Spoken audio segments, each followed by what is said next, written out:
প্রিয় ছাত্রছাত্রী, আমি আজ তোমাদের ক্লাস 10 এর গণিত বইয়ের যে প্রথম চ্যাপ্টার আছে কোয়াড্রেটিক ইকুয়েশন,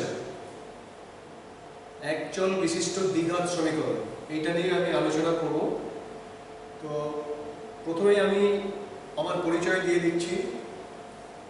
আমি গোলাম রহমান, চুয়াপাড়া দুর্গাপাড়া বিদ্যানিকেতনের প্রধান শিক্ষক। তোমাদের প্রত্যেককে আজকের এই অনলাইন শিক্ষা ব্যবস্থায় স্বাগত জানাচ্ছি। আমি কোয়াড্রেটিক ইকুয়েশন বা দ্বিঘাত সমীকরণ সম্পর্কে আলোচনা করবার পূর্বে আমি একটা বাস্তব সমস্যা নিয়ে আলোচনা করতে চাই। আমি যে ঘরে এই মুহূর্তে দাঁড়িয়ে আছি, এই ঘরে ধরা যাক দৈর্ঘ্য প্রস্থের থেকে 3 মিটার বেশি এবং এই ঘরের ক্ষেত্রফল, মেঝের ক্ষেত্রফল 70 বর্গ মিটার। এরকম যদি ধরা হয়, আমি প্রবলেমটা লিখছি এখানে।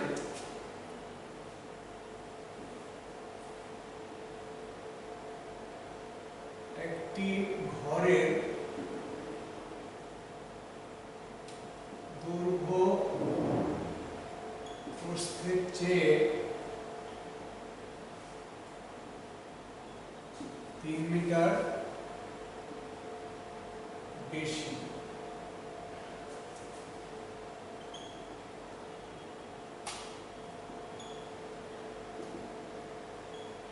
এবং ক্ষেত্রফল 70 বর্গ মিটার। তাহলে আমরা কিভাবে এই ঘরের দৈর্ঘ্য এবং প্রস্থ নির্ণয় করব? ঘরটির দৈর্ঘ্য প্রস্থ কত? আমরা এই বাস্তব সমস্যা দিয়েই আমরা আজকের আলোচনা শুরু করতে চাইছি। আমরা যদি প্রস্থটাকে x ধরি, প্রস্থ সমান x মিটার, তাহলে ঠিক তার 3 মিটার বেশি হবে দৈর্ঘ্যের পরিমাণ। দৈর্ঘ্যটা প্রস্থের থেকে 3 মিটার বেশি, অর্থাৎ দৈর্ঘ্য সেক্ষেত্রে হবে x + 3 মিটার। এবং অঙ্কের যে শর্ত বলা আছে তাতে ক্ষেত্রফল হচ্ছে 70 বর্গ মিটার। তাহলে আমরা শর্তানুসারে লিখতে পারি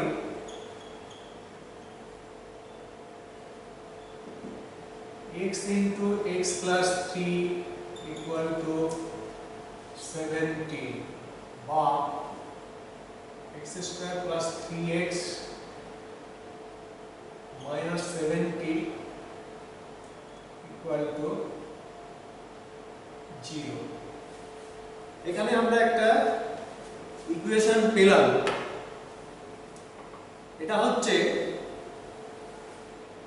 এটাই দ্বিঘাত সমীকরণ। আমাদের আলোচ্য বিষয় x² + 3x - 70 আকারে যে সমস্ত সমীকরণ আসবে তাদেরকেই আমরা দ্বিঘাত সমীকরণ বলবো। আমি আরেকটু ক্যালকুলেশন করে অঙ্কটা ফিনিশ করে দিই, তারপরে আসছি আমি মূল কথায়। এখানে যদি আমরা ফ্যাক্টরাইজ করি, মিডল টার্ম ফ্যাক্টর আমরা আগেই শিখেছি, যেটা তোমরা শিখে থাকবে। এটাকে ফ্যাক্টরাইজ করলে 7 × 70, এখান থেকে আমরা x + 10 এবং x - 7 = 0, এইটা আমরা পাবো। এখান থেকে অবভিয়াসলি x = আমরা -10 এবং 7, এই দুটো মান পেয়ে যাচ্ছি। আমরা x এর মান 7 ধরলে প্রস্থ 7, দৈর্ঘ্য সেক্ষেত্রে 10। আমরা নেগেটিভ মানটা অ্যাভয়েড করব, কারণ দৈর্ঘ্যের মাপ কখনো ঋণাত্মক হয় না। আচ্ছা, আমরা এবার এই ইকুয়েশনটা নিয়ে কাজ করব। x² + 3x - 70 = 0. This is called quadratic equation of one variable. তার মানে এক চল বিশিষ্ট দ্বিঘাত সমীকরণ। এক চল বলছি কেন? চল রাশি যাদের মান ভ্যারি করে তাদেরকে চল রাশি বলা হয়। চল রাশি বীজগণিতে x y z ছোট হাতের এইরকম অক্ষর দিয়ে প্রকাশ করা হয়। এই x এর মান বিভিন্ন সময় ভ্যারি করে, সেই জন্য এদের বলা হয় চল রাশি। এখানে x স্কয়ার আছে, তারপরে x আছে, এখানে x বর্জিত পদ আছে, অর্থাৎ অন্যভাবে বললে x টু দি পাওয়ার 0 আছে, এটা বলতে পারি আমরা। x square plus 3x minus 70 into x to the power 0, কারণ আমরা জানি x টু দি পাওয়ার 0 এর মান 1। তাহলে এখানে x চল রাশির একটা দ্বিঘাত সমীকরণ, এটা আমরা বলতে পারছি। এখানে x স্কয়ারের সহগ 1, x এর সহগ 3, x টু দি পাওয়ার 0 বা x বর্জিত পদ হচ্ছে 70। এই সংখ্যাগুলোকে বীজগণিতের ভাষায় বলা হয় সহগ বা কোএফিসিয়েন্ট। ইংরেজিতে বলা হয় কোএফিসিয়েন্ট, বাংলাতে বলা হয় সহগ। এখানে আমরা একটা general form of quadratic equation আমরা এবার বলবো। দ্বিঘাত সমীকরণের সাধারণ আকার ax square plus bx plus c equal to 0। ax square plus bx plus c equal to 0 এই দ্বিঘাত সমীকরণের চল রাশি হচ্ছে x এবং a b c এগুলো সবাই ধ্রুবক পদ, যেখানে a b c ধ্রুবক এবং a not equal to 0 অবশ্যই, কারণ a যখন 0 হবে তখন এটার দ্বিঘাত থাকবে না। a যদি 0 হয় তাহলে এই ফার্স্ট টার্মটা ভ্যানিশ হয়ে যাবে, সেক্ষেত্রে পড়ে থাকবে bx c। সেক্ষেত্রে bx c একটা লিনিয়ার ইকুয়েশন হয়ে যাবে, রৈখিক সমীকরণ। আমরা আলোচনা করছি আজকে দ্বিঘাত সমীকরণ নিয়ে। সেক্ষেত্রে শর্তই হচ্ছে b 0 হতে পারে, b may be 0, c equal to 0 হতেই পারে, b 0 হতে পারে, c ও 0 হতে পারে, কিন্তু x স্কয়ারের টার্মটা অবশ্যই থাকতে হবে, না হলে সেটা দ্বিঘাত সমীকরণ থাকবে না। তাহলে মনে রাখবে সবাই, ax square plus bx plus c equal to 0 এই ধরনের ইকুয়েশনকেই আমরা দ্বিঘাত সমীকরণ বলবো। এবার এই সমীকরণের সমাধান করে আমরা x এর দুটো মান পাবো। প্রতি ক্ষেত্রে আমরা x এর দুটো মান পাবো। দ্বিঘাত সমীকরণ হলেই তার সমাধান শেষে আমরা x এর দুটো মান পাবো। এই x এর মান দুটোকে সাধারণত বীজ বলা হয়। x square plus bx plus c equal to 0 এই আকারের যাবতীয় ইকুয়েশন সলভ করার পর x এর আমরা দুটি মান সব সময়ই পাবো, এটা মাথায় রাখবে। এবং সেই মান যে দুটো পাওয়া যাচ্ছে সেই মান দিয়ে এই সমীকরণটাকে সিদ্ধ করবে। আমি একটু পিছিয়ে যাচ্ছি এটা বোঝানোর জন্য। আমরা এখানে x square plus 3x minus 7 equal to 0 এটাকে সমাধান করে আমরা কি পেয়েছিলাম? x এর দুটো মান পেয়েছিলাম, -7 -10 আর 7। তো দেখা যাক এটা সিদ্ধ করছে কিনা। x square plus 3x minus 70, x এর একটা মান 7, এখানে যদি আমরা 7 বসাই, 7 এর square plus 3 into 7 minus 70 49 plus 21 minus 70 equal to 49 21 A 70 minus 70 কেটে 0ই আসছে। এটাই হচ্ছে, তার মানে স্যাটিসফাই করবে। সমীকরণ সমাধান করে যে দুটো মান পাচ্ছি সেই মান দুটো দিয়ে আমরা ইকুয়েশনটাকে সিদ্ধ অবশ্যই করব। আমরা এবার কিছু প্রবলেমে যাচ্ছি।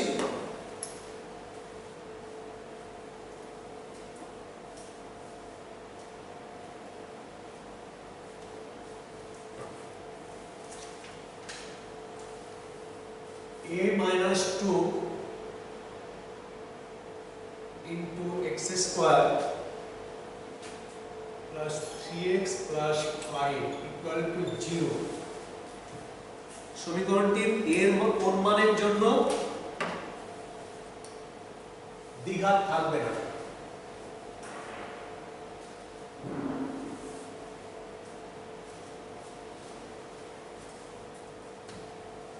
সমীকরণটিতে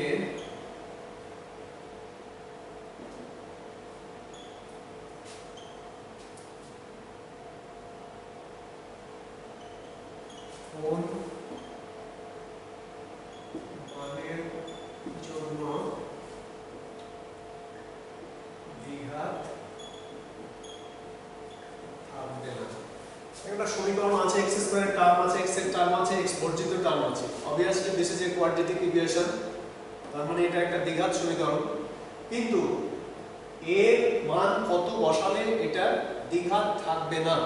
তো আমি একটু আগে আলোচনা করছিলাম যে x স্কয়ারের যে সহগ সেটা যদি কখনো 0 হয়ে যায় তাহলে সেটা দ্বিঘাত থাকবে না। এখানে x স্কয়ারের সহগ আছে a - 2, তাহলে a - 2 কে যদি আমরা 0 করে দেই তাহলে আমরা a ইকুয়াল পাচ্ছি 2। obviously এখানে a এর জায়গায় 2 বসালে 2 - 2 0, x স্কয়ারের টার্মটা ভ্যানিশ হয়ে যাচ্ছে, পড়ে যাচ্ছে 3x + 5। এটা আর দ্বিঘাত থাকছে না। এটা তোমাদের বইয়ের একটা অঙ্ক আছে, তোমরা দেখবে বইতে আছে। আর একটা প্রবলেম আমি লিখছি,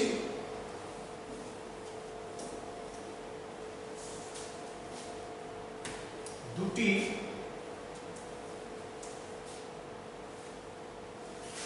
তোমাদের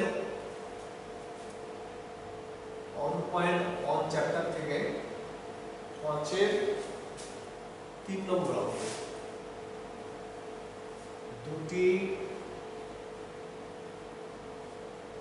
ক্রমিক সংখ্যার বর্গের সমষ্টি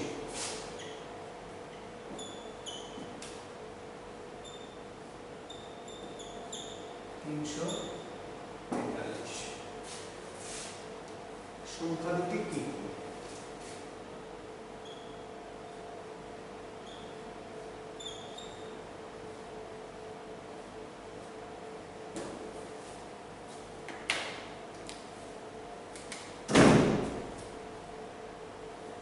আচ্ছা,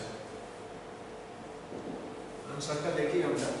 এখানে ক্রমিক সংখ্যা বলতে কি বোঝায়? প্রথমে আমাকে জানতে হবে ক্রমিক সংখ্যা। ক্রমিক সংখ্যা হচ্ছে কনজিকিউটিভ নাম্বারস, পরপর 3 এর পরে 4, 3 আর 4 ক্রমিক সংখ্যা, 4 এর পরে 5, 4 5 ক্রমিক সংখ্যা, 5 এর পরে 6, 5 6 ক্রমিক সংখ্যা, এইরকম। তাহলে প্রথমটা যা হবে পরের সংখ্যাটা ঠিক তার 1 বেশি হবে। তাহলে এখানে দুটো ক্রমিক সংখ্যার বর্গের সমষ্টি 345 করেছে। তাহলে আমি ধরে নিচ্ছি একটি সংখ্যা x, তাহলে পরের সংখ্যাটা কত হবে? দ্বিতীয় সংখ্যা x + 1। তাহলে এখানে শর্ত কি বলছে? দুটোর বর্গের সমষ্টি 343।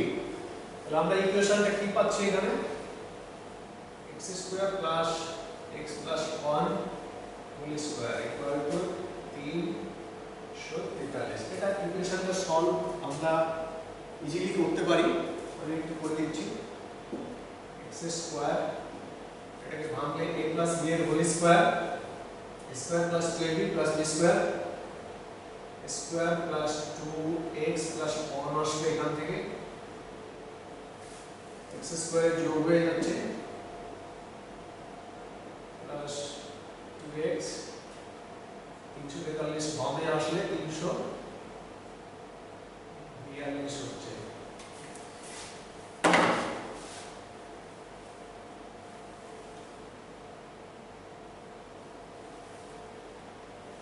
সরি, এখানে 313 আছে, ভুল করেছি।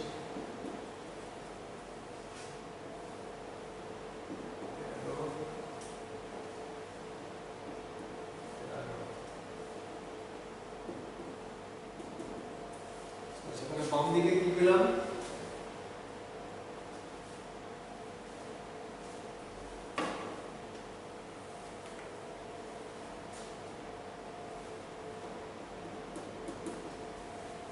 2x² + 2x - 312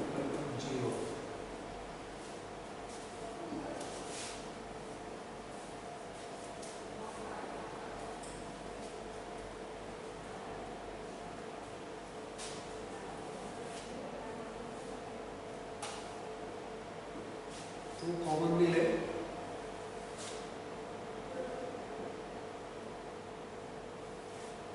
মাইনাস 156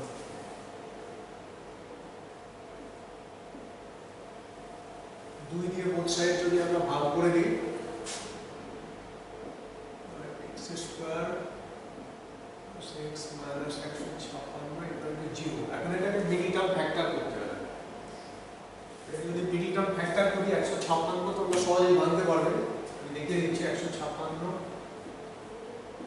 7 গুণে 14 8 2 দিয়ে 39 3 13 39 তাহলে 3 গুণে 6 14 12 আর 13 12 আর 13 তে ভেঙে আমরা মিডল টার্মটা সহজে আমরা ভাঙতে পারবো। তাহলে এটা হচ্ছে ultimately x square plus 13x minus 12x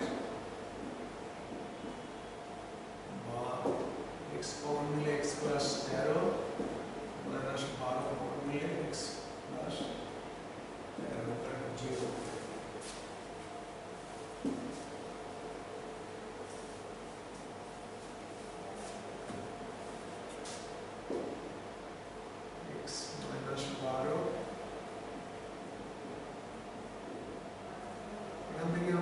x equal to 12 minus 13 এই দুটো মান পাচ্ছি।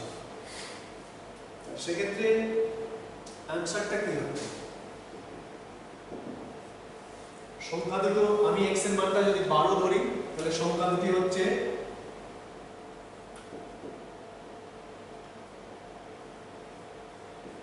12 তারপর একটা 12 আর একটা 13। আমি যদি x এর মানটা -13 ধরি তাহলে দ্বিতীয় ক্ষেত্রে সংখ্যা দুটি হচ্ছে -13 প্লাস 1 সেক্ষেত্রে -12। আচ্ছা, আমরা দ্বিঘাত সমীকরণ নিয়ে এরপরে আরো অনেক আলোচনা আছে।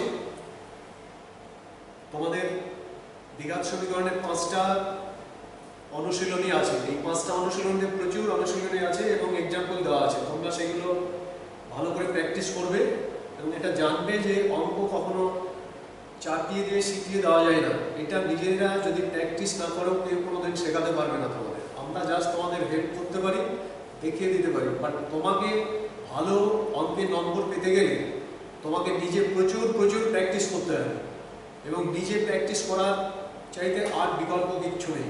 এবং অঙ্ক অনেক ছেলেমেয়েরা ভয় করে, ভয় পাওয়ার কিচ্ছু নেই।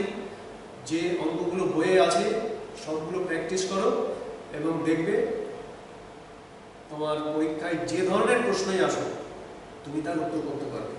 আমরা নেক্সট এই চ্যাপ্টার নিয়ে আরও একটা বিষয় আছে, সেটা আমরা নেক্সট ক্লাসে আলোচনা করব। সেই ধর আচার্যের দ্বিঘাত সমীকরণ নিয়ে যে ফর্মুলা। আপাতত এইটুকুই, নেক্সট ক্লাসে আবার দেখা হচ্ছে। ধন্যবাদ।